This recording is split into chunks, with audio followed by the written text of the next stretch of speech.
Adão, para este ver como lhe chamaria. E tudo o que Adão chamou a toda alma vivente, isso foi o seu nome.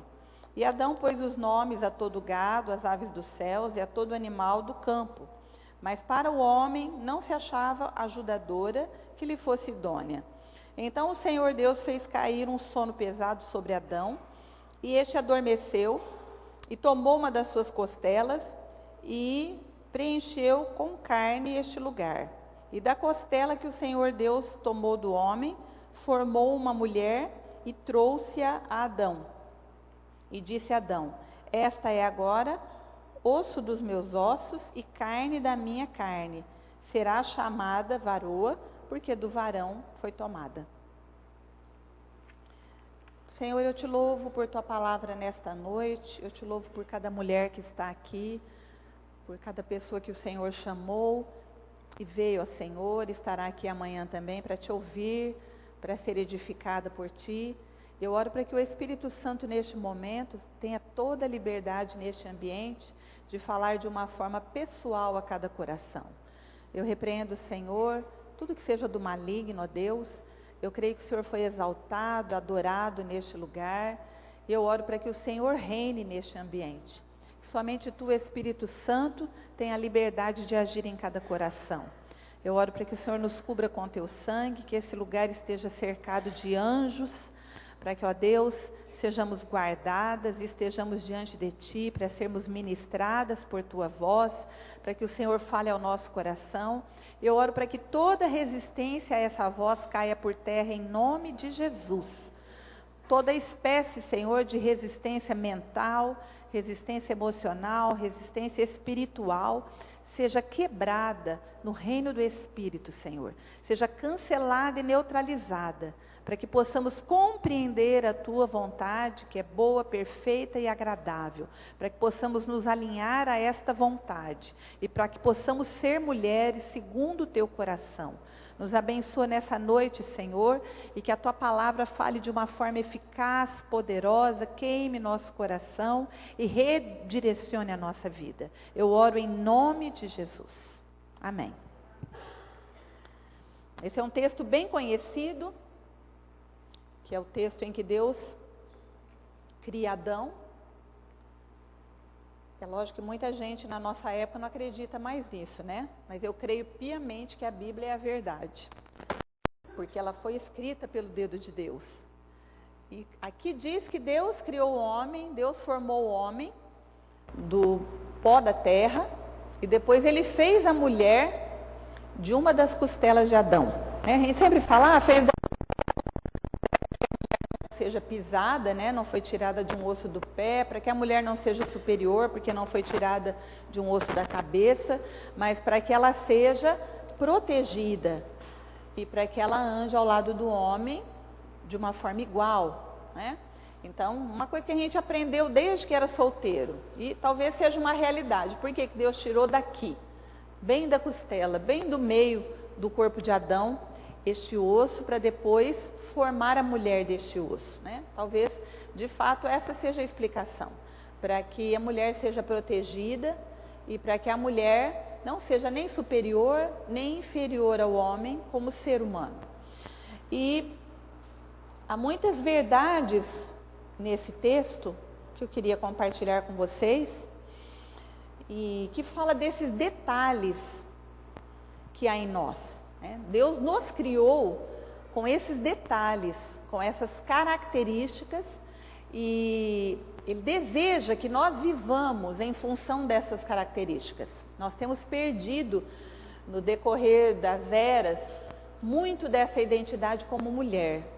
E infelizmente, muitas vezes até como uma mulher cristã, nós não conseguimos encontrar essa identidade ainda, né? Que é algo que surgiu na mente de Deus, né? Como diz a Dev Tyrus, Deus é o nosso designer. Ele nos desenhou, e com essas características peculiares, porque Ele tinha algo em mente. Tudo aquilo que é criado por Deus tem um propósito bem definido. Quando eu estava escrevendo essa palavra, eu fiquei pensando numa figura que me veio à mente, né? Que eu acho muito interessante. É quando você vê vaso sanitário e o pessoal planta flores dentro, né? Faz do vaso sanitário uma floreira. Não tem nada contra isso, né? Mas é interessante porque o vaso sanitário não foi feito para essa finalidade. Por isso chama a nossa atenção, né? A gente vê flor nascendo de dentro de um vaso sanitário, não é? Então, muitas vezes, nós estamos funcionando assim. Deus nos criou com esses detalhes, essas características, para que a gente fosse aquilo que o coração, a mente dele planejou e sonhou. Para que a gente, antes de tudo, seja uma mulher realizada. Seja uma mulher feliz, uma mulher que flui no seu papel. E, infelizmente, este mundo que caminha de uma forma contrária à vontade de Deus, tem confundido a nossa identidade. Tem feito com que a gente se perca, né? Fique perdida e não saiba exatamente o que é melhor. Mas a palavra de Deus é eterna, ela não muda e ela nos ensina o que Deus tinha em mente. A primeira coisa que nós vemos aqui é que a Bíblia fala que nós somos criadas como uma ajudadora. Tem uma tradução que diz adjutora, né? Que significa a mesma coisa. E eu achei muito interessante quando eu aprendi isso, que no original, essa palavra é Ezar. Ezar. E é uma palavra aplicada para Deus também, né? Há vários salmos em que no original está sendo utilizada essa palavra que foi utilizada aqui para mulher. Ela é Ezar. Ela é uma ajudadora. Ela é uma conselheira. Ela é uma encorajadora. Ela é um auxílio. Ela é alguém que traz alívio. Tudo isso está implícito nessa palavra, que aqui é traduzida como ajudadora, né? Nós vemos em vários salmos, como eu disse, em que o salmista diz: Deus, tu és o meu auxílio. Deus, no teu nome eu encontro socorro. Deus, tu és o meu ajudador. Todas as vezes que essa palavra é usada, ela revela essa característica que Deus tem. Então, Deus é para nós aquilo que Ele deseja que nós sejamos, principalmente para os nossos maridos. Eu sei que nem todo mundo aqui é casado, né? Mas quem não é casado, eu creio que almeja casar, né? E mesmo às vezes quem já é viúva, sabe que essa é uma realidade. Nós devemos ser para os nossos maridos aquilo que Deus é para nós, né? Ezar, ajudador, conselheiro, encorajador, auxílio, alívio, consolo. Tudo isso está implícito nesta palavra Ezar. Então, quando Deus nos fez, irmãs, a primeira coisa que nós precisamos entender, quando Ele nos desenhou, Ele colocou essa marca dele em nós. Você é isso, o homem não é isso, né? Muitas vezes nós esperamos do homem esse tipo de qualidades que não foram dadas para ele originalmente. Deus deu outras qualidades para o homem. Isso não precisa que você seja casado. Você tem irmãos dentro da tua casa, você tem um pai, você trabalha com homens, estuda com homens. Então é muito importante você compreender o que está errado na nossa concepção de masculino e feminino. Tem muita coisa errada, né? Então o homem originalmente não foi criado para ser isso. Ele pode aprender isso com uma mulher sábia. Ou pode perder isso para sempre com uma mulher tola, né? Nunca desenvolver essas características. Mas, originalmente, Deus não deu para ele essas características. Deus compartilhou conosco, é uma marca de Deus em nós. É onde você é parecida com Deus, quando Deus te fez uma ajudadora, né? É interessante que a Deb Tires fala exatamente isso. Você entra num ambiente como esse, se somente homens tivessem organizado este evento, só teria parede, chão, cadeiras e lâmpadas, não é? Para eles está bom demais, né? Eu vou viajar com o Gerson, ele falou assim para mim: você leva um sapato preto, um vestido preto e uma bolsa preta. Falei, tá, eu vou ficar 10 dias usando vestido preto, sapato preto e bolsa preta, né? a cabeça deles não funciona. Eu vou levar esse chinelo, ele falou. Eu falei, ai, glória a Deus, que ele vai levar esse chinelo, eu vou passear com ele com esse chinelo o tempo todo. Mas aí você vê, irmãs, flores, né? Essas plaquinhas delicadas, esses caixotes com essas coisas dentro, né? Tudo isso aqui é um toque feminino, né? Então a mulher ajuda o homem a tornar a coisa mais bela, mais significativa, né? Qualquer ambiente em que uma mulher esteja presente, ela traz isso. Isso é uma marca que Deus colocou nela, né?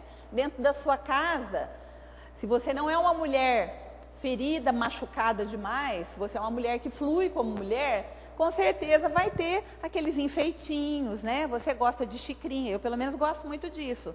De cada coisa para cada coisa, né? Eu falo, tem a colher certa para cada coisa, a xícara certa para cada coisa. Você gosta de pôr toalha na mesa, né? Você gosta de colocar algumas flores, alguns arranjos, né? Isso é próprio da mulher. A mulher gosta de trazer vida para os ambientes.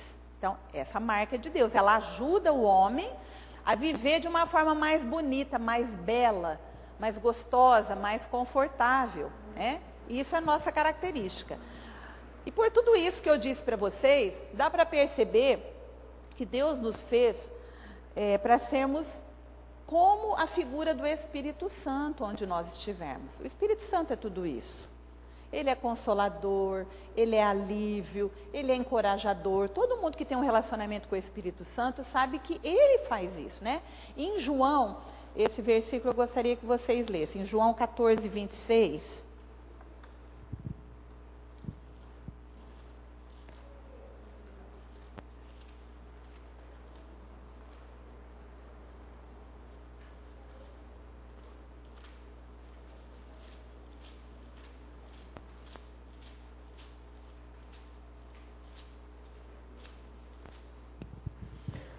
João 14, 26, depois nós vamos ler o 16, 7, que é aí pertinho.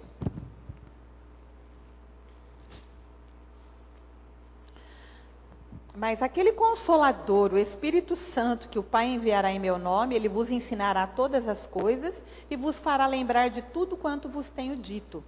Essa palavra Consolador, ela foi traduzida do grego, mas no original, ela é exar. Né?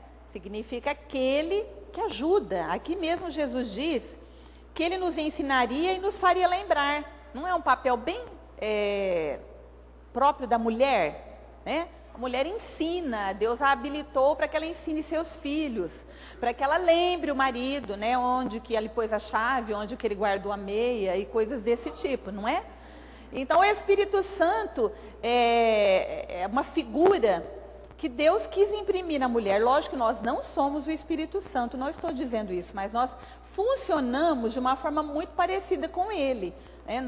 Cada pessoa da família simboliza uma pessoa da Trindade. Então, o homem tem a ver com Deus Pai, né? A autoridade, o governo, o sacerdócio, a proteção, a cobertura. E a mulher tem a ver com o Espírito Santo. O consolo, a ajuda, o alívio, o encorajamento, né? Ensino. É interessante que nós recebemos insights do Espírito Santo, não é? O que é insight? É aquela luz que brilha no escuro, assim, que de repente você tem uma inspiração, né? A mulher tem muito disso. Ela percebe coisas que passam despercebidas. E isso é próprio do Espírito Santo na nossa vida. Ele dá uns insights na gente, de repente você fala, esse negócio está esquisito, tem alguma coisa errada aqui, não é? Você percebe coisas, porque isso é uma marca do Espírito Santo que foi colocada em nós. Pode ver que o homem é bem prático, né? Ele passa por cima de vários detalhes que nós nos damos conta deles.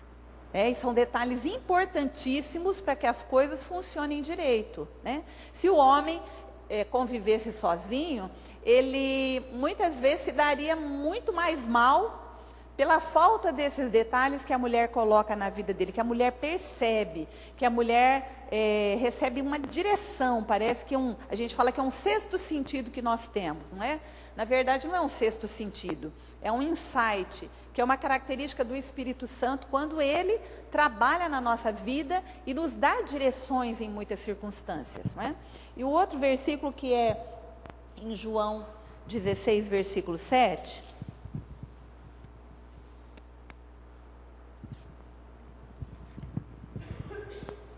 Aí diz assim: todavia digo-vos a verdade, que vos convém que eu vá, porque se eu não for, o Consolador não virá a vós. Mas se eu for, enviar-vos-ei. É de novo a mesma palavra sendo usada para o Espírito Santo, que é usada para a mulher, né? Ele reúne todas essas características. Então, você foi criada para ser uma ajudadora. Você não foi criada para comandar, você não foi criada para governar, principalmente quando um homem está presente. E o homem também precisa aprender a ser homem, né? Não é porque ele não funciona como homem que você vai trocar de lugar com ele, né? Ele tem que aprender a ser o homem que Deus planejou que ele fosse. A mulher tem que ocupar o seu papel, porque é nesse papel que ela flui e cumpre um propósito de Deus. É nesse papel que ela traz as marcas daquilo que Deus sonhou e planejou para ela. Não seja um vaso sanitário virado numa floreira, né? Transformado numa floreira. Seja aquilo que Deus sonhou para você. Amém? A mulher é uma doadora de vida. Life giver, né? Ela é uma doadora de vida. Isso daqui é uma coisa muito rica. Eu vou gastar um tempo maior com isso, para que vocês consigam compreender, né? A Bíblia diz ali no texto que nós lemos em Gênesis, que Deus formou o homem do pó da terra. Então, Deus formou o homem de algo macio, né?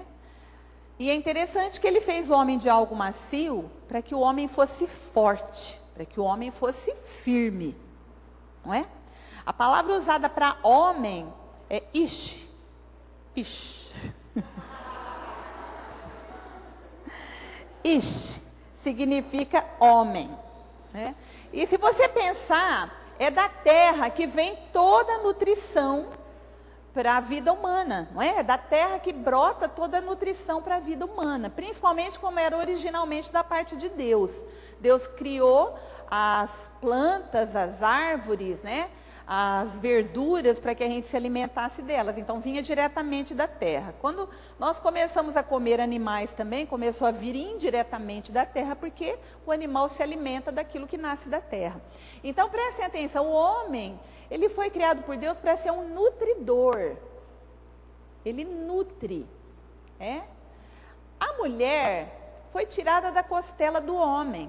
Então ela foi tirada de algo duro, de algo firme, para que ela fosse isha. A palavra para mulher é isha. E isha significa macia.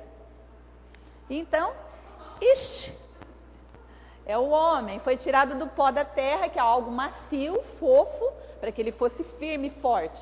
E a mulher foi tirada da costela do homem, e o osso é algo duro, firme, para que ela fosse isha, para que ela fosse macia, né? Então, a Deve Taires até diz, é por isso que até hoje o homem procura algo macio e a mulher procura algo firme, algo duro, né?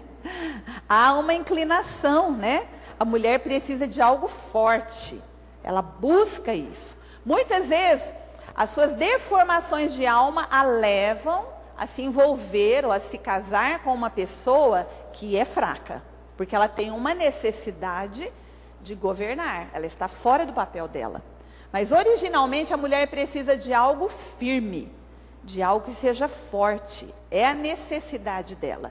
Assim como o homem precisa de algo macio, e às vezes por causa da sua fraqueza ele casa com espinho na carne, né? Que é bem duro, mas ele busca algo macio. Originalmente Deus criou a natureza dos dois para que elas se completem. O interessante, irmãs, vamos ver aí o Salmo 128, 3.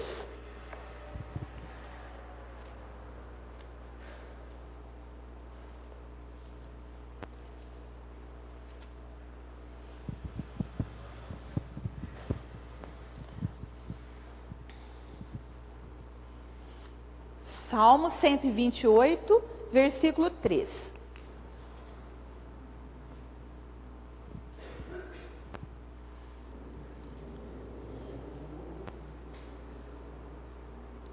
Diz aí: a tua mulher será como a videira frutífera aos lados da tua casa, e os teus filhos como plantas de oliveira à roda da tua mesa. Olha que interessante.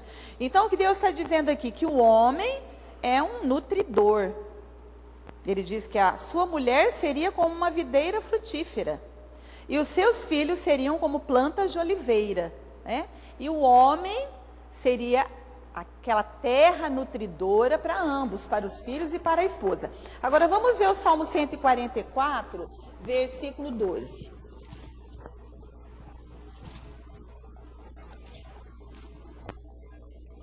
Versículo 12.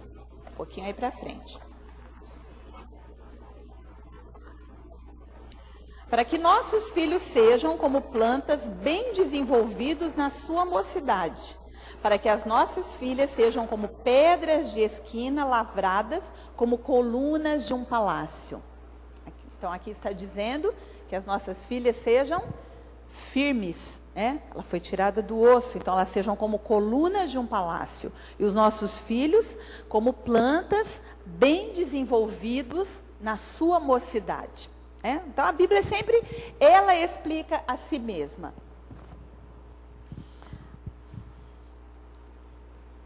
O osso, isso aqui que eu quero entrar com mais profundidade, ele tem o interior dele, que é a medula óssea, é uma parte bem macia lá dentro dele, né? Se você quebrar o osso, você vai ver que dentro dele tem essa medula óssea. E essa medula óssea tem três sistemas nela, né? Então, esses três sistemas que existem na medula óssea, eles falam muito de características da mulher. Por isso que a mulher foi tirada do osso da costela de Adão. Embora ela seja firme, forte exteriormente, né? Interiormente, ela traz essas características desses três componentes da medula óssea. O primeiro componente o sistema hematopoético. É um nome bem complicadinho, mas é aquele sistema que produz as células sanguíneas. Então, é dentro da medula, não sei se você sabia disso, que são produzidas as células sanguíneas. E essa medula produz em torno de 5 bilhões de células sanguíneas por dia, tá? A medula óssea, ela é muito frutífera quando ela é saudável, né? Ela produz muita vida. Vocês sabem que os componentes do sangue é que dão vida ao corpo, né? Nós morremos porque o coração para de bater e para de mandar sangue para o corpo todo. E é o sangue que alimenta cada célula do nosso corpo. Então, assim como esse sistema hematopoético, que é o produtor de células sanguíneas, a mulher, ela tem o poder dado por Deus de entrar em qualquer situação e gerar vida. Isso é uma coisa tremenda que a mulher tem. Ela pode entrar no meio de uma circunstância que está o mundo desabando, e se ela for uma mulher dirigida por Deus, pelo Espírito Santo, ela pode trazer vida a uma situação em que há morte. Ela pode trazer luz em uma situação em que há trevas. Deus nos deu essa capacidade de sermos doadoras de vida, começando pela produção, pela multiplicação de sementes. Foi algo que Deus colocou em nós. Então, você pega um óvulo que é fecundado por um espermatozoide e você multiplica células daquele serzinho até que ele se torne um outro ser humano. Nós somos coparticipantes da criação. Deus colocou em nós esse poder de multiplicar, de fazer algo de forma extraordinária.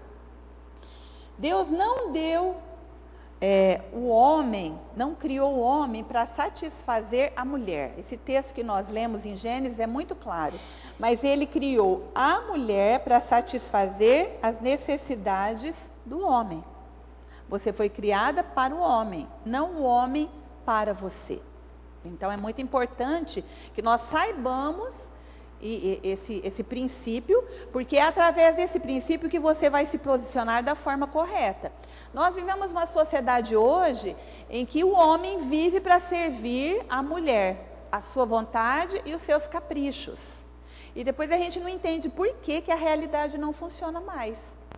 Deus criou a mulher para satisfazer as necessidades do homem. Isso não tem nada de machismo, nem de diminuir a posição dela. Deus nos capacitou para fazer isso. Então, você pode entrar no meio de uma situação que a sua empresa está vivendo e Deus vai te dar esse insight, que é uma marca do Espírito Santo na sua vida, para que você traga uma solução. Você pode entrar no meio de um conflito dentro da sua casa com seus filhos e trazer uma direção para que tudo se acalme, para que tudo se aquiete. Você pode entrar na realidade do seu marido que está vivendo um momento crítico e você pode alimentá-lo, encorajá-lo, você pode trazer alívio, trazer um sustento para a vida dele que o faça levantar-se novamente, né? Ela mesmo conta que o marido dela ficou num estado de depressão 4 anos. Eles eram muito jovens, estavam começando uma igreja, um ministério, tinha os filhos pequenos, e ela falou que ele entrou no estado de depressão por 4 anos. E ela entendeu que ela poderia jogar tudo para o alto, quer dizer, como muitas de nós fazemos, meu marido está funcionando, ele não está refrescando nada, ele não está cumprindo o seu papel, ele não está sendo sacerdote, ele não está dando direção para essa família, esse peso está todo sobre os meus ombros, né? Ou você pode entender que você é uma geradora de vida. E você pode entrar nessa situação dirigida por Deus e ser um instrumento para trazer vida e luz em uma situação caótica, em uma situação em que há morte. Vocês se lembram do início de Gênesis, que fala que a terra estava sem forma e vazia, e havia trevas sobre a face do abismo, mas o Espírito de Deus pairava sobre as águas. E o que aconteceu depois disso? Uma restauração completa. A vida veio através da presença do Espírito Santo e tudo foi colocado no seu devido lugar. Porque nós cremos que a terra estava naquela situação depois da queda de Lúcifer. Deus não criaria nada sem forma e vazio. Ela ficou sem forma e vazia, totalmente desorganizada. E havia trevas, confusão, havia caos, havia ruína. E o Espírito Santo pairou e começou a gerar vida. E à medida que as coisas foram acontecendo, tudo se reorganizou. Minha querida, é para isso que Deus te criou. Você detém esse poder de, dirigida pelo Espírito de Deus, pairar sobre uma situação e trazer vida, trazer organização, estruturar, ser uma bênção, entendeu? E nós muitas vezes ficamos lutando para fazer coisas que Deus não nos mandou fazer, tentando cumprir papéis que não nos pertencem, quando você já tem em si a capacitação de Deus para ser uma geradora de vida nas situações que acontecem no seu dia a dia. Tá? Então, fique atenta. O outro sistema... Não, pera um minutinho. O outro sistema é o sistema vascular, que está ligado ao sistema hematopoético. É lógico que a medula produz as células sanguíneas, que são as células responsáveis pela vida. Lembre-se que em Levítico, Deus diz que a vida está no sangue. Não é? Então, o sistema responsável pela produção de vida para o ser humano é esse sistema que está na medula. E ela está conectada ao sistema circulatório, ao sistema vascular. Então, é através do sistema circulatório que essa vida produzida na medula alcança todo o corpo. Então, outro segredinho para você, outro detalhe, é você que é responsável por fazer circular a vida ao seu redor. Então, é você que leva vida para o seu esposo, é você que leva vida para os seus filhos, é você que faz com que a sua casa seja um ambiente cheio de vida, é você que leva vida para as pessoas que convivem com você todo dia. Isso é o sistema circulatório, é aquele que pega as células que são produzidas e leva para cada tecido do corpo para que ele continue vivo. Agora, o que acontece conosco, irmãs? De vez em quando acontecem coágulos. Trombos, né, Lê? A Lê entende muito de trombo. O que são os coágulos na nossa vida? Pensamentos negativos, que vão gerar em você sentimentos negativos.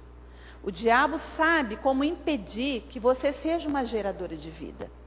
Ele vai colocar sentimentos, primeiro pensamentos, né? E pensamentos negativos vão obstruir esse sistema circulatório em que você derrama vida à sua volta. Você já não consegue mais cumprir esse papel, porque pensamentos negativos geraram sentimentos negativos. É onde muitas vezes nós caminhamos para a amargura. Né? Qualquer coisa que nos acontece, em que a gente de repente não entende, a gente perde o nosso foco, perde o nosso alvo, vai fazer com que nós fiquemos obstruídas. Né? E essa mulher que fica obstruída, ela não vai conseguir gerar relacionamento, não vai conseguir cumprir o seu papel de conectar uma pessoa a outra, o seu papel de construir relacionamentos. Não sei se você já entendeu, eu já entendi muito, porque eu tenho uma família grande, que eu sou responsável por construir relacionamentos. Porque todo o tempo o diabo está tentando destruir relacionamentos. Então é um filho que briga com o outro, né? É um desentendimento em que um filho fica magoado com o pai, né? Ou um pai fica magoado com o filho. E você, mulher, é responsável por levar a vida, fazer essa vida circular e fazer com que sempre a sua casa permaneça saudável. Ou então, se você não é casada, né, os seus pais, ou onde você trabalha, ou onde você estuda, você é responsável por levar essa vida. Quando você é ferida, quando você é afetada dessa forma negativa, você começa a se desconectar. E quando você se desconecta, você emocionalmente se torna uma pessoa infrutífera. Você não produz mais vida. Você não consegue mais levar a vida aonde você estiver. Tá? Isso é um processo muito sério que acontece dentro das nossas famílias. Né? Há um texto em Hebreus que diz para a gente não se privar da graça de Deus e não permitir que nenhuma raiz de amargura brotando nos contamine e contamine as pessoas à nossa volta. Então, quando você permite que esse coágulo entre nessa circulação do corpo, que na verdade é a sua família, com certeza você vai desconectar-se da graça de Deus. E em vez de ser uma mulher frutífera, você vai se tornar uma mulher amarga. Em vez de ser uma mulher alegre, você vai se tornar uma mulher depressiva. Em vez de se tornar uma mulher valente, forte, porque você foi tirada do osso, você é uma coluna de edificação da sua casa, você vai se desconectar das pessoas, e muitas vezes do mundo à sua volta. A depressão leva a mulher a se desconectar do mundo que a cerca. Então, ao invés dela ser aquela pessoa que planta vida, que colore a vida à sua volta, que leva alegria, que faz com que os relacionamentos continuem fluindo, ela vai se ausentar. E essa desconexão vai custar muito caro para ela e para toda a sua família. Quando o homem se torna negativo, nós podemos levar vida e luz a ele. Quando o homem se torna negativo, não é tão trágico como quando uma mulher se torna negativa, porque ele é nutridor, ele não é gerador de vida. E quando você se torna negativa, você deixa de produzir essa vida nos relacionamentos e cada um passa a viver a sua própria vida. Não sei se a sua família é assim ou se você conhece famílias assim. Então, o marido vai cuidar da sua vida, das suas coisas. A mulher vai cuidar das dela. E os filhos vão cuidar das dele. Então, na verdade, aquilo já não é mais um lar. É um lugar onde as pessoas entram, saem, dormem, mal se falam e cada um cuida da sua própria vida. Deus não criou o lar para que fosse isso. Deus criou o lar para que haja interação, para que haja conexão, para que haja relacionamento. E você é responsável por isso. Você, mulher, produz a vida e a carrega para cada membro da sua família. Você circula no meio da sua família, produzindo saúde para a sua família. Ou quando você se desconecta, você vai trazer muita destruição para a sua família. É por isso que a Bíblia diz que a mulher sábia edifica a sua casa, mas a tola com suas próprias mãos a derruba. Não falou sobre o homem. Nós vamos ver aqui a terceira parte, que eu vou confessar para vocês que me pegou mais de jeito, que Na verdade, a gente sempre pensa que o homem é a parte mais forte, né? Mas o homem depende da mulher que ele tem. Deus deu a mulher para o homem, tirou a mulher aqui da costela, gerou uma mulher e a deu para o homem, porque ela é capaz de transformar o destino de um homem, tanto para o bem como para o mal. Pensamentos e palavras negativos levam a mulher a sugar o oxigênio do ar e todos vão perder a motivação. Então, quando você começa a pensar negativamente, falar negativamente, você vai fazer com que o ambiente do ar se torne sufocante, não tem mais oxigênio para ninguém respirar. Todo mundo fica desmotivado, todo mundo perde a força. Nós somos a força da nossa família, né? Nós paramos o fluir de vida dentro de nós. Eu me lembrei, quando eu estava escrevendo, da Claudionora, não sei quem aqui estava lá no sábado, aliás, não sei se foi na sexta ou no sábado que ela falou sobre isso, que ela foi pesquisar sobre hemorragia. Quem que estava lá e ouviu isso? Eu pensei também que a hemorragia é quando o sangue vai para o lugar errado, né? Em vez dele circular pelo corpo e nutrir as células do corpo, ele se derrama para fora do corpo, né? E eu pensei que muitas vezes, exatamente o que ela falou ali, a mulher que está com uma hemorragia, ela pode estar com um coágulo, na verdade, entupindo a circulação do sangue, mas ela pode estar com uma hemorragia. E o sangue está vazando para o outro lado, a sua vida está sendo derramada de uma forma infrutífera, porque quando o sangue cai para fora do corpo, ele não produz nada de bom, né? Muito pelo contrário, esse corpo vai entrar em colapso. Se algo não for feito, se ninguém socorrer essa pessoa que está se esvaindo em sangue, ela vai entrar em choque, porque a pressão dela vai cair, ao ponto dela vir a óbito. Então, preste atenção, irmãs. Não deixe nenhum coágulo ou nenhuma hemorragia destruir a sua vida e a vida da sua família, que é o corpo pelo qual você é responsável. Não deixe que isso aconteça com você. De uma forma ou de outra, você está impedindo que essa vida que Deus te deu, que Ele gera em você continuamente, chegue ao lugar certo, chegue às pessoas certas, alimente as pessoas. E faça com que esta família seja saudável, tá? Então, seja uma doadora de vida e seja aquela que circula vida pelo seu corpo. Se há alguma hemorragia aí, irmã, se há algum coágulo aí, nesta noite isso vai cair por terra na sua vida. Tá? Deus quer que você desfrute do melhor que Ele planejou para a sua vida. E se você permitir esses coágulos que o diabo está plantando aí, através de pensamentos negativos, de sentimentos negativos, ou se você permitir que haja uma hemorragia, que faça todo esse sangue, essa fonte de vida que Deus te deu, se esvair para um lugar em que ela não vai produzir nada, você... No Antigo Testamento, escolhida naquela época não tinha prefeito, mas vamos dizer assim, o maioral da cidade escolhia uma pessoa que ficava nas portas da cidade e impedia que qualquer invasor, qualquer inimigo entrasse na cidade e roubasse a sua paz, destruísse a cidade. Então ele dava o alarme. Toda vez que algum invasor vinha se aproximando, ele tinha a responsabilidade de avisar e para que as defesas se posicionassem e protegessem a cidade. Então você recebeu esse mesmo papel. Tem de Tito 2, que diz que as mulheres idosas devem ensinar as mais jovens a amarem seus maridos, a amarem seus filhos e a serem boas donas de casa. A palavra dona de casa, na verdade, tem a ver com limpar a casa, mas é uma palavra que originalmente significa mantenedora. E mantenedora é guardiã. Então Deus colocou como guardiã da sua casa, das portas da sua casa.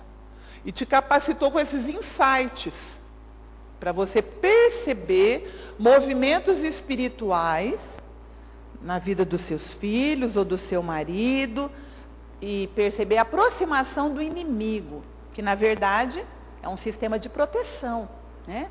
Você funciona como um sistema linfático, protegendo a sua casa, a sua família, que é o corpo ao qual Deus te confiou para que você leve vida e guarde a vida dele, então você é a guardiã deste corpo para que ele continue sempre saudável. Eu lembro quando meus filhos eram pequenos, essas coisas aconteciam muito comigo. De repente, algo que tinha passado despercebido, eu percebia. Eu começava a prestar atenção naquilo. Eu acho que toda mãe aqui é capaz de dizer a mesma coisa que eu. E eu começava a prestar atenção naquilo e começava a orar por aquilo. E o Espírito Santo começava a mostrar o que de fato estava acontecendo no mundo espiritual. Aquilo poderia ter passado despercebido. Mas Deus me capacitou para que eu fosse a guardiã do meu lar, para que eu guardasse as portas da minha casa. Então, eu lembro uma vez, vinha uma palavra na minha mente, eu ia orar e vinha anorexia.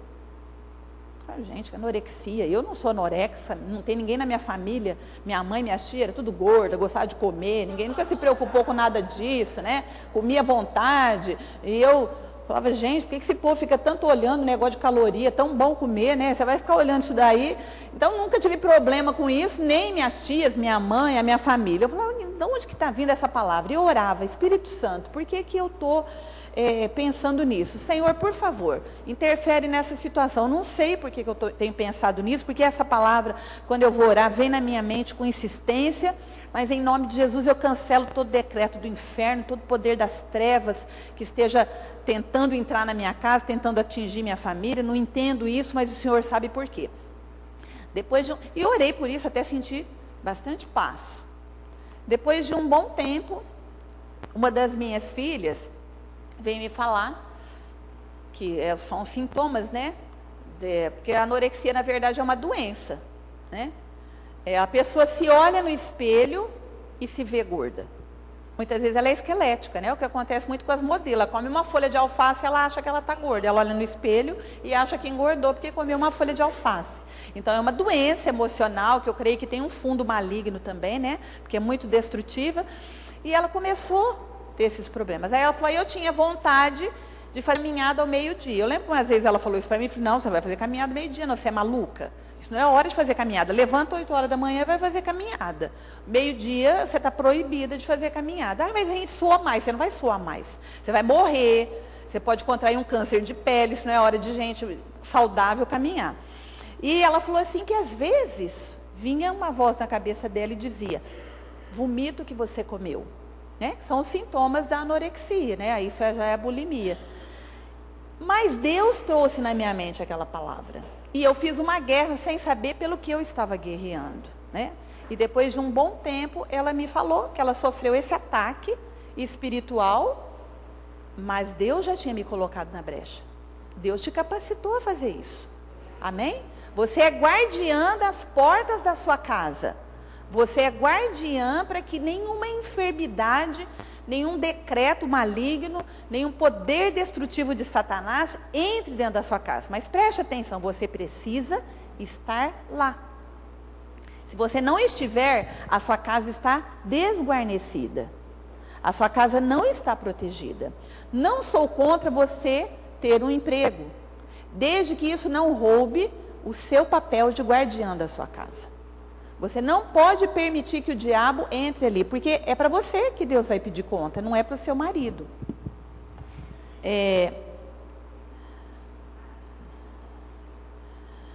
A mulher rixosa e briguenta, ela cobra do marido que ele cumpra esse papel de guardar o lar. Ela fica o tempo todo dizendo que tudo que acontece de errado é culpa dele, porque ele não está cumprindo o seu papel corretamente. Quando, na verdade, esse papel é da sua esposa, né? Vamos ver, irmãs, em Provérbios 12, 4.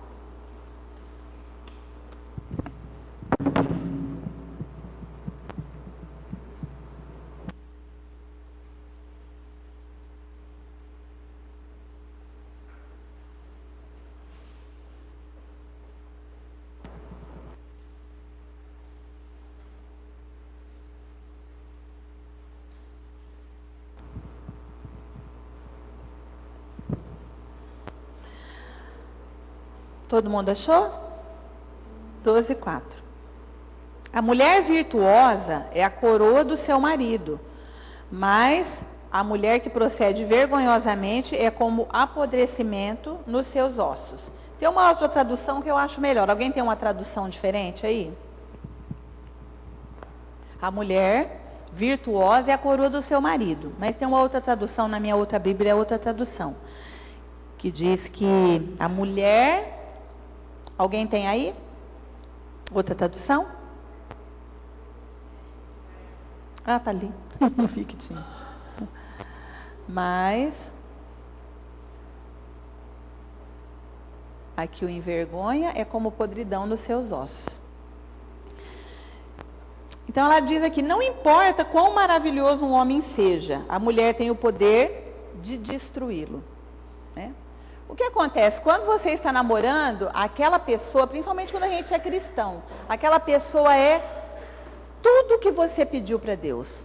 É o seu príncipe encantado. Né? Tem todas as qualidades que você sonhou. Né? A gente até, como diz a Claudionora, vira o zoinho, né? Encontrei o que eu estava procurando, né?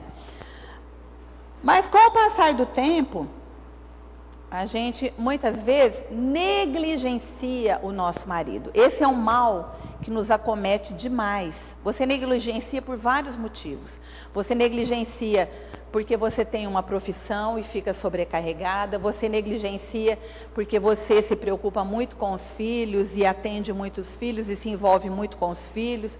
Ou você o negligencia por qualquer outro motivo, né? Aqui diz que a mulher virtuosa, ela é a coroa do seu marido. Então, a mulher virtuosa, ela honra o seu marido. Ela sabe que ela foi criada por Deus para satisfazer as suas necessidades. Então, ele é a prioridade na sua vida, tá? Agora, a outra, a mulher que não é virtuosa, a mulher que o envergonha, né? O envergonha principalmente com um palavreado ofensivo, né? Com cobranças. Uma mulher que é insistente em cobrar, em culpar, em condenar o seu esposo. A Bíblia fala que ela é como um apodrecimento nos seus ossos, né? A Debbie Tibes, ela fala assim, pensa num almoço que você faz e sobrou uma porção de legumes, assim, bem apetitosos, sobrou uma quantidade muito boa, e você sabe que você vai poder utilizar novamente, mas você guarda num pote, põe na geladeira, e aí você tem uma vida muito corrida, muitos afazeres e tal, você esquece que aquele pote está na geladeira, né? Era muito apetitoso, muito saudável, né? Aqueles legumes ali, mas depois de uma semana, depois de 2 semanas, depois de um mês, você encontra aquele pote e você fala, meu Deus, o que tem aqui dentro? E ela falou, e a hora que você abre, a primeira coisa que você sente é um cheiro horrível. Né? E ela fala, a cenoura, aquela laranja ficou verde. E a única coisa que você pode fazer com aquilo é jogar fora. Então, da mesma forma, quando você negligencia o seu marido, você pode ter se casado com a pessoa mais maravilhosa do mundo. Ele lentamente vai se tornar outra pessoa. O projeto que Deus tinha para a vida dele, lentamente vai ser abandonado. É o que ela diz, o processo de degradação é lento. Não acontece de um dia para o outro, nem de um mês para o outro. É algo lento. Então, na sua mocidade, ele era o seu príncipe encantado, né? Depois de algumas dezenas de anos, você muitas vezes passa a ter aversão, asco, nojo daquela pessoa. E você diz, por que eu casei com essa criatura? Né? Porque, na verdade, você não conseguiu torná-lo na pessoa que Deus desejava que ele se tornasse. Porque é o seu amor, a sua capacidade de gerar vida, que pode fazer com que ele se torne aquela pessoa. Não importa quão difícil um homem seja, ou quão limitado ele pareça ser, na verdade é a mulher que tem o poder de edificá-lo ou de destruí-lo. Isso é o que a Bíblia fala. É a mulher que edifica o lar. É a mulher virtuosa que é a coroa do seu marido. Quando você faz dele um rei, você vai ser a coroa dele. Agora, quando você o envergonha, quando você o ataca, quando você murmura, quando você resmunga, quando você o culpa, quando você o condena, você vai fazer lentamente com que os seus ossos, os ossos dele apodreçam. Ele vai ser uma pessoa que vai perder a força, vai perder o vigor, vai perder a capacidade que Deus lhe deu de ser um homem tremendo, de ser um homem fantástico, né? Ela fala com muita propriedade, porque a gente percebe que o marido dela é uma pessoa que praticamente dá para perceber que 90% do que ele é, ela fez com que ele fosse, né? A mulher virtuosa é assim, ela trabalha para que o seu marido cresça e ela diminua. Ela trabalha para que ele se torne um homem que Deus planejou que ele fosse, para que ele seja uma pessoa bem-sucedida. E essa é a alegria dela. Ela não se sente diminuída, ela não se sente colocada em segundo plano, ela não se sente desprezada, ela não sente que foi injustiça, todo o investimento que ela fez. Muito pelo contrário, a alegria dela é fazer com que ele seja uma pessoa incrível, com que ele seja uma pessoa fantástica, né? Então nós podemos levá-lo à degradação, temos o poder de destruí-lo. O poder que uma mulher tem na vida de um homem. O homem tem nutrição para nós, como nós já vimos. O seu amor pode nos curar, pode nos construir, pode nos redimir, como Cristo fez com a igreja. Eu lembro quando eu fiz as minhas bodas de prata, eu falei isso para o Jefferson, né? Que eu entendi que ele tinha sido como Boaz na minha vida. Ele tinha me resgatado de uma vida e me colocado numa outra posição, uma posição privilegiada, uma posição de honra. Eu sei que muito do que eu conquistei, eu não teria conseguido se não fosse pelo homem que ele é, né? A capacidade que ele tem de transmitir para mim segurança, confiança, né? Ele tem muitos defeitos, quem convive com ele sabe disso, né? Mas ele é firme. Nós passamos por muitas situações difíceis na nossa vida, complicadas, que eu sei que muitos homens teriam desmoronado. Mas ele sempre é tranquilo. Ele nunca perde a sua fé em Deus, a sua capacidade de acreditar que Deus vai prover para nós uma solução, que Deus vai entrar com o livramento. Não são só palavras da boca para fora. Eu sei que ele crê dessa forma, porque ele tem uma vida de intimidade com Deus, ele conhece o Deus que ele serve. Então eu nunca vi o Jefferson desmoronar por causa de um problema que veio sobre a vida dele. Ele sempre permaneceu firme, inabalável, né?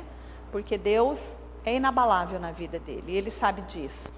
Então, ele é um homem que eu sei que tem um amor para me nutrir, para me construir, para me edificar e para me redimir, né? Como Boaz fez com Ruth. Ruth não tinha esperança de vida. Ruth era uma moabita, nem era israelita, né? Ela só ficou com a sua sogra, amou a sua sogra, tinha afeição por ela, não quis abandoná-la. E Deus olhou para aquilo e teve prazer em fazer com que Ruth tivesse uma nova história. E foi através de Boaz que isso aconteceu. Boaz a resgatou, Boaz a colocou numa posição de honra, e ela se tornou conhecida na Bíblia, embora não fosse judia, porque ela se tornou a bisavó do rei Davi, né? Foi através da semente dela que Davi veio ao mundo. Amém? Então, eu vejo isso na vida do Jefferson, né? Você tem que conseguir ver isso na vida do seu marido. Ele foi feito do pó da terra, foi para ele que Deus deu a capacidade de nutrir, de ser alimento, de ser cura, de ser redenção, de ser para a sua vida um construtor. Você tem que permitir que ele faça isso.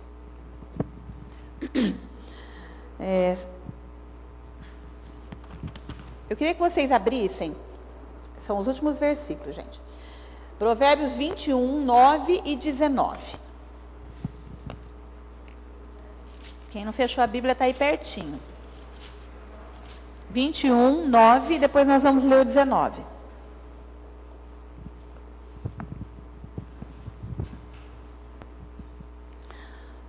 Melhor é morar num canto do eirado do que com a mulher rixosa numa casa ampla. E o 19 agora. Melhor é morar numa terra deserta do que com a mulher rixosa e iracunda. O canto do eirado, ou canto do telhado, e uma terra deserta, não é lugar para ninguém morar, não é verdade? Você pode até assim, por um curto período de tempo, ficar ali, mas se você tentar morar ali, você vai morrer, porque são dois lugares que não têm vida. Mas aqui a Bíblia diz que é melhor morar nesses lugares do que com a mulher rixosa. A mulher rixosa é aquela que usa, eu até escrevi aqui em algum lugar. Achei muito interessante essa descrição. É aquela que argumenta com palavras para provar que está certa. Todas nós fazemos isso, né? Ninguém se salvou aqui agora. A mulher rixosa é a mulher que sempre argumenta. Ela está sempre tentando provar que ela está certa. Isso lentamente toma a vida ao invés de produzi-la. O homem que convive com uma mulher que o tempo todo está argumentando com palavras, tentando provar que ela está certa e ele está errado, ele vai lentamente ruins dessa minha boca grande. Eu falei, quem tinha que escrever aquele livro da Joyce Meyer era eu e a minha boca grande. Todas as vezes que eu entendo que eu tenho que ficar quieta, o resultado é muito melhor. Porque quando eu começo a falar, por fim das contas eu não chego em lugar nenhum. Não é o que a gente fala, ou a insistência com que a gente fala, ou tanto de palavras que você usa, que vai convencer alguém que aquela pessoa está errada. Quem vai convencer é o Espírito Santo. Então, gaste as suas palavras diante dele. Tá? Fale com o Espírito Santo, porque também se você estiver errada, ele vai evitar que você pague o mico de discutir por uma causa perdida. Ele vai falar, você está errada, nem começa. E se você estiver certa, ele é poderoso para falar com aquela pessoa, principalmente se aquela pessoa for seu marido, seu filho. Eu aprendi, irmãs, eu faço uma oração assim, Deus, se isso que o Senhor falou comigo, foi o Senhor que falou comigo, eu sei que o Senhor é poderoso para falar com o Jefferson. Se o Senhor falar com ele, ele vai ouvir. Se eu falar, ele não vai. Então, a minha oração é a seguinte, se foi realmente de ti que veio esse insight, essa revelação, eu não preciso falar isso para ele. O Senhor vai falar. E eu vou orar para que o Senhor fale, ou para que o Senhor não fale. Eu vou entender que isso não veio de ti. É tão bom, irmãs, a gente nem entra na confusão. Se Deus tiver que falar, ele vai falar. Se ele foi capaz de falar comigo aquilo, me revelar aquilo, me fazer entender aquilo, por que ele não pode fazer isso com o meu marido? Não é o mesmo Deus que nós servimos? Eu estou falando aqui para quem serve a Deus junto, né? Lógico.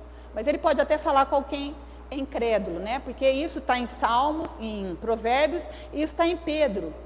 Através de uma mulher sábia, de uma mulher prudente, Deus pode tocar a vida até de um marido incrédulo, mesmo sem palavras, diz lá em Pedro. Você não precisa de palavras para que Deus fale com ele, tá? Então, guarde essa sua boca grande, tá?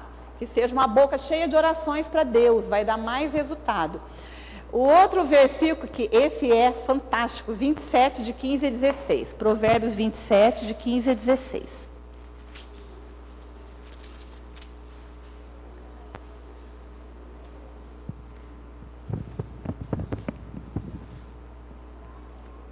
Provérbios 27, de 15 a 16.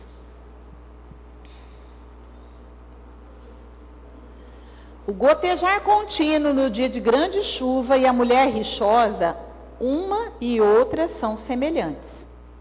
Aquele que a contivesse seria como conter o vento, ou como segurar o óleo com as mãos. Você tentou segurar o vento? Já tentou? Segurar? Eu vou ficar aqui na frente para o vento não passar. Já tentou fazer isso? Principalmente quando é um vendaval. Ele te leva embora, né? Você já tentou segurar óleo com a mão? São duas tarefas impossíveis. E aqui ele diz que a goteira no dia de chuva e a mulher rixosa ou a mulher briguenta, são semelhantes. Aquela mulher faz isso 1 dia, 2 dias, 3 dias, 1 mês, 2 meses, 3 meses, 4 meses, 1 ano, 2 anos, 10 anos, 15 anos, 20 anos, 30 anos. É algo contínuo. E tentar impedir essa pessoa de fazer isso é como tentar segurar o óleo com a mão ou tentar impedir o vento de fazer o estrago dele. É impossível. Se você é uma mulher rixosa e briguenta, significa exatamente isso. A pessoa que argumenta para tentar provar que está certa. E ela sempre está certa. Não há nenhuma situação em que ela cogite que possa estar errada.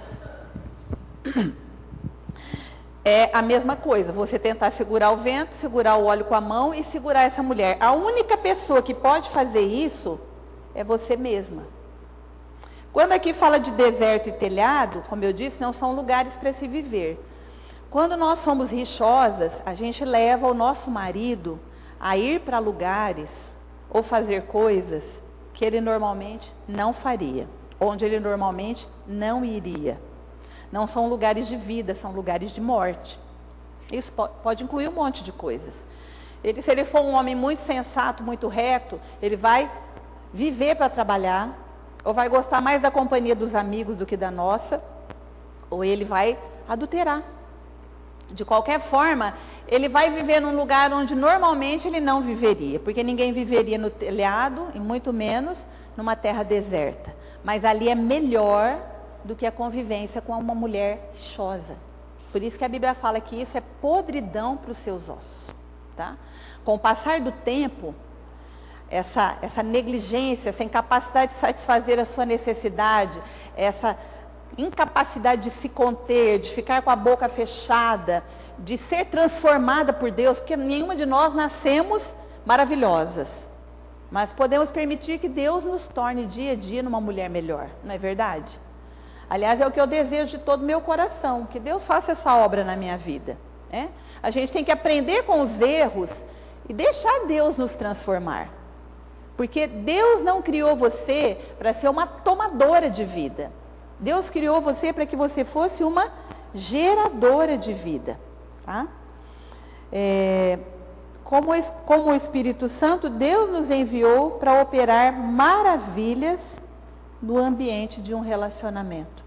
Vocês sabem, quando vocês se converteram, que o Espírito Santo entrou na sua vida, entrou na sua casa, entrou na sua família, tudo mudou. Porque o Espírito Santo veio para restaurar o que estava destruído. Veio para conectar o que estava desconectado.